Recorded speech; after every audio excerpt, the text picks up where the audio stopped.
Salut tout le monde, c'est Gwen. Bienvenue dans cette nouvelle vidéo qui va aujourd'hui traiter des 6 différents types d'actions qui existent sur les marchés boursiers selon la classification de Peter Lynch. Alors en fait, du coup, Peter Lynch est un célèbre investisseur en bourse qui a écrit plusieurs livres, dont un qui s'appelle Et si vous en saviez assez pour gagner en bourse, et qui est en fait un des livres que je recommande le plus pour les débutants en bourse, car en fait, il aborde vraiment beaucoup de facettes et de sujets différents dans la bourse et c'est vraiment très bien expliqué. Aujourd'hui, je vais un peu reprendre les dires de son livre et m'attarder sur, du coup, les types d'actions. Donc comme nous le verrons, il y en a 6 différents qui sont donc les actions à faible croissance, les actions à forte croissance, les actions des entreprises piliers, les actions des entreprises cycliques, les actions des entreprises en redressement et enfin les jeux d'actifs. On aura également du coup une petite, conclusion et aparté sur la diversification, de ces différents types d'actions. À noter aussi qu'une action peut changer de type d'action, durant son parcours boursier et cela peut arriver donc 2 fois, 3 fois, 4 fois et elle peut très bien passer d'une entreprise, qui carbure, qui a des super résultats à une entreprise en difficulté, voire en faillite. Donc tout d'abord, nous allons voir les actions à faible croissance. Donc en fait, vous pouvez les repérer parce que, les actions de ces entreprises font entre 2 et 4 d'augmentation des bénéfices par année et en fait, du coup, c'est le taux le plus faible parmi tous les types d'actions que nous allons voir et donc pareil, comme le cours d'action est lié fortement aux bénéfices des entreprises et ben, ce cours de l'action va monter très faiblement et va être en fait relativement plat, sur le long terme. Le principal et le seul, avantage de ces actions à faible croissance, ça va être du coup la distribution d'un dividende régulier et conséquent. Donc vous aurez donc souvent des rendements, à 3, 4 voire 5 et du coup, donc si ce critère de distribution de dividendes réguliers, honnêtement, ça sert à rien de détenir ce type d'action si elle ne respecte pas ce critère.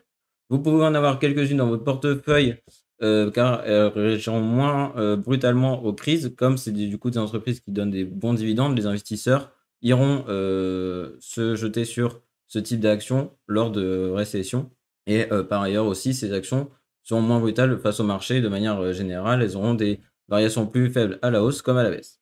Ensuite, à l'opposé des actions à faible croissance, vous avez du coup les actions à forte croissance. Donc là, en fait, c'est vraiment tout l'inverse, c'est-à-dire que, ça va être un cours de l'action qui est exponentiel et vous pouvez donc très bien faire fois 2 fois 3 fois 5 voire plus sur un intervalle de, 10 ans. Donc si vous arrivez à garder ces actions assez longtemps et à choisir les bonnes actions, celles qui vont monter le plus, et ben, vous pouvez faire exploser la valeur de votre portefeuille, dans le temps. Par ailleurs, ces entreprises, elles vont en fait quasiment reprendre tous leurs bénéfices pour les réinvestir pour que, l'entreprise puisse, augmenter plus rapidement en termes de chiffre d'affaires, de bénéfices futurs et de nouveaux services pour les clients. Mais du coup, en contrepartie, forcément, vous aurez un dividende très faible avec souvent un rendement inférieur à 2 et ça peut même aussi aller jusqu'à 0,5 voire 0,3 pour les entreprises qui, sont, entre guillemets «assez conservatrices et radines» et qui,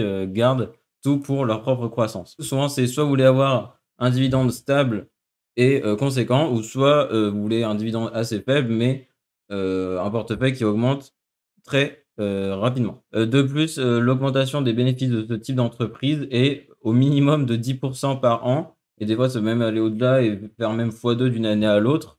Quand c'est vraiment une entreprise qui est pas encore trop grosse et qui évolue, très rapidement et qui gagne beaucoup de parts de marché. Ensuite, du coup, vous avez les actions d'entreprises piliers. Donc en fait, c'est des entreprises entre guillemets, «too big to fail» comme on dit en anglais, donc c'est-à-dire trop grosses pour faire faillite. Donc ça veut pas dire qu'elles ne peuvent pas faire faillite parce que, on n'est jamais à l'abri, que ça arrive.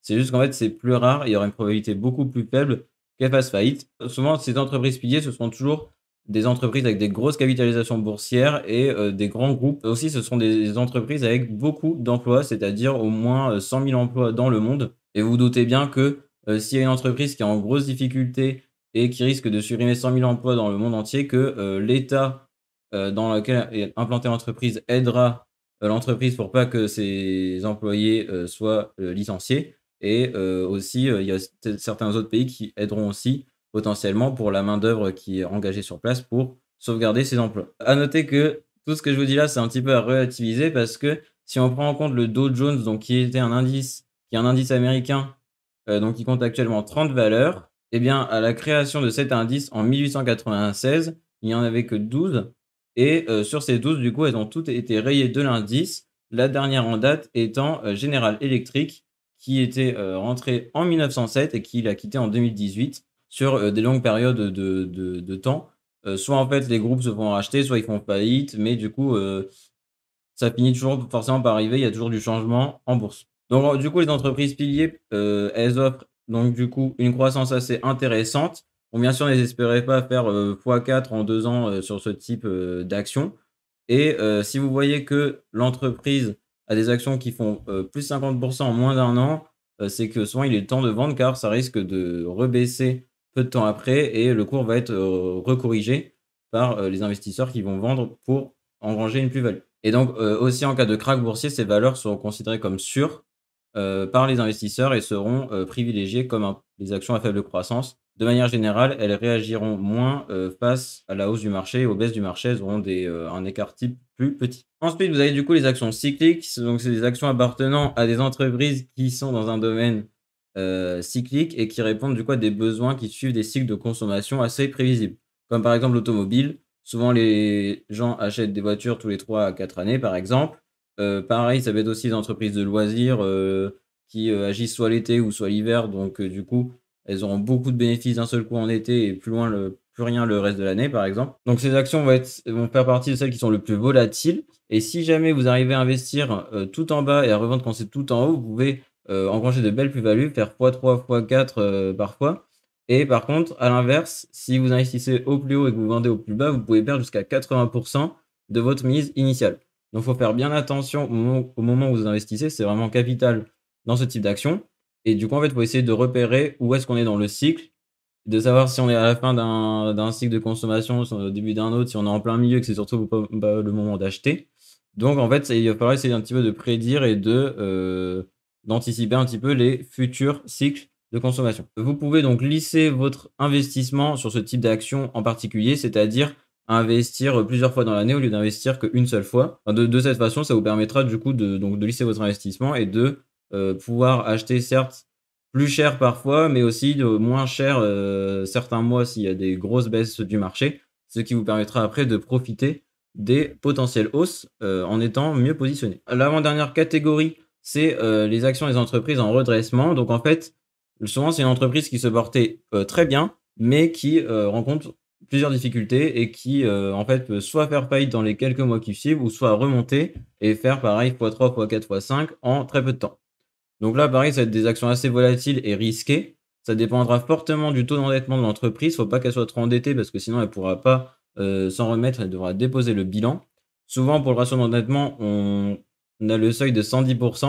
Du coup, il faut que ce ratio soit en dessous de 110 si possible parce que du coup, en fait, à partir d'au-dessus, c'est assez, risqué et l'entreprise risque de ne pas rembourser, toutes ses dettes. Donc pareil, si vous arrivez à investir tout en bas juste avant que ça remonte et quand c'est au plus bas, vous pouvez, faire de belles plus-values également. Aussi, n'hésitez pas à bien diversifier encore une fois vos actions et ne pas, prendre que des entreprises en redressement parce que, si vous choisissez les mauvaises actions, vous risquez de perdre quasiment toute votre mise. Les actions de ces entreprises sont toutes faillites. Pour terminer, du coup, nous avons les actions des jeux d'actifs. Donc en fait, les jeux d'actifs, c'est, des entreprises qui ont, des atouts impossibles à répliquer, comme par exemple posséder, une mine, une carrière, ou ça peut être aussi un terrain, de l'immobilier et du coup, en fait, ce type d'action est, unique. Chaque entreprise est unique et ne peut pas se faire dépasser facilement par son concurrent.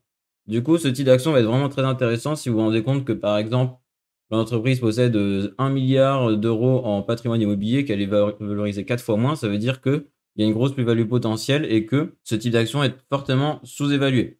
Donc du coup, pareil, si vous arrivez à acheter assez tôt, quand c'est sous-évalué, vous pouvez faire de belles plus-values aussi.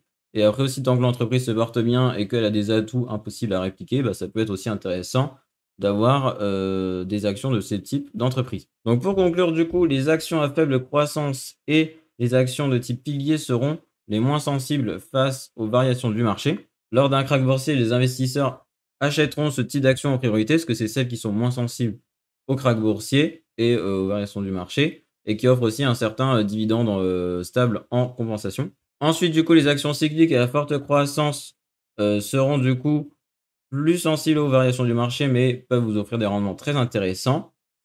Ensuite, les actions, des entreprises en redressement, pareil, peuvent vous donner une possibilité de gain élevée, mais à mon sens, en fait, elles sont encore plus risquées que les actions cycliques et à forte croissance. Enfin, du coup, vous avez aussi donc les actions de jeux d'actifs, et donc là, comme je vous disais, comme elles ont des atouts impossibles à reproduire, ça peut vraiment être, attrayant d'avoir quelques actions de ce type dans son portefeuille et surtout si c'est, sous-évalué, vous pouvez faire aussi de belles plus-values là-dessus. Voilà, donc c'est la fin de cette vidéo, j'espère qu'elle vous aura plu. N'hésitez pas à me dire ce que vous en avez pensé dans les commentaires et si vous voulez souhaiter aller plus loin dans l'investissement en bourse, je vous propose un e-book totalement gratuit dans la description. Ce sera donc en première ligne. Donc n'hésitez pas à aller le consulter. On se dit à très vite, portez-vous bien d'ici là. Salut!